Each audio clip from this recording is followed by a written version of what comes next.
রিভিউয়ের appeal শুনানির জন্য আজকে দিন নির্ধারিত ছিল।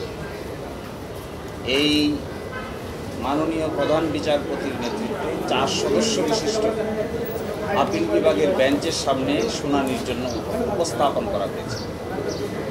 শুনানির এক পর্যায়ে মাননীয় প্রধান বিচারপতি ইচ্ছা প্রকাশ করেছেন যে এই মামলার গুরুত্বের বিচারে এবং এই মামলার আইনি জটিল ব্যাখ্যা বিশ্লেষণের বিষয়ে এই মামলাটি আপিল বিভাগের পূর্ণাঙ্গ বেঞ্চে শুনানি হওয়া উচিত। এবং এখন যে বেঞ্চে মামলাটি শুনানি উঠেছিল সেখানে 4 সদস্যের বেঞ্চ, কিন্তু আপিল বিভাগে এখন বিচারক আছেন সব মিলে 7 জন। এই জন্য পরিস্থিতি বিবেচনায়, গুরুত্বের বিবেচনায় এবং এই মামলার উচ্চতার বিবেচনায় এবং আইনের ব্যাখ্যা বিশ্লেষণের বিবেচনায় এই মামলাটি আগামী 6 তারিখে 1 নম্বর আইটেম হিসেবে পূর্ণাঙ্গ বেঞ্চে শুনানির জন্য দিন নির্ধারণ করেছেন। এর পিছনে মূল কারণ হলো যে মামলার আগের রায়কে আমরা চেঞ্জ করতে চাচ্ছি, সেই রায়টি দিয়েছিলেন 5 সদস্য বিশিষ্ট বিচারপতি, আর এখন আজকের যে বেঞ্চ ছিল এটি ছিল 4 সদস্য বিশিষ্ট।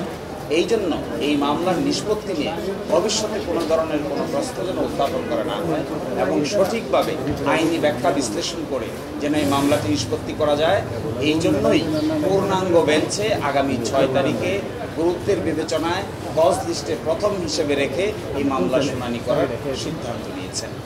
একটি কথা এখানে বলা প্রাসঙ্গিক বলে মনে করি, যেহেতু আগে জনাব কাদের মোল্লার মামলা দিয়েই আপিল বিভাগের নিষ্পত্তি শুরু হয়েছিল, এই মামলায় আমরা জনাব কাদের মোল্লা, জনাব মতিউর রহমান নিজামী, জনাব আলী হাসান মুজাহিদ, জনাব মীর কাশেম আলী, জনাব কামরুজ্জামান সহ সকলের মামলার অতীতের রায়ের ব্যাপারে প্রশ্ন উত্থাপন করা হয়েছে।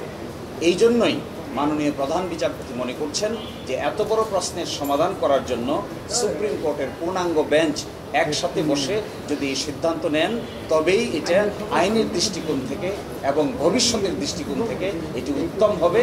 এই বিবেচনায় আজকে 6 মে পরবর্তী শুনানির দিন নির্ধারণ করেছেন।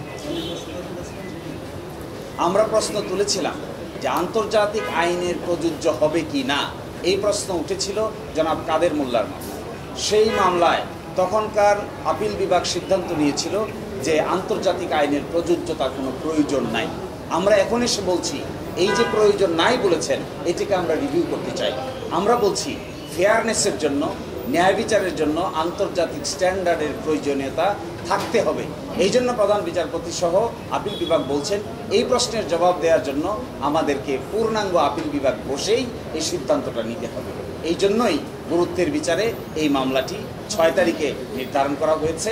আরেকটি ছোট্ট কথা এখানে বলা প্রয়োজন, আগামীকাল থেকে মাননীয় প্রধান বিচারপতি পূর্ব ঘোষিত ছুটির অংশ হিসেবে দেশের বাইরে থাকবেন।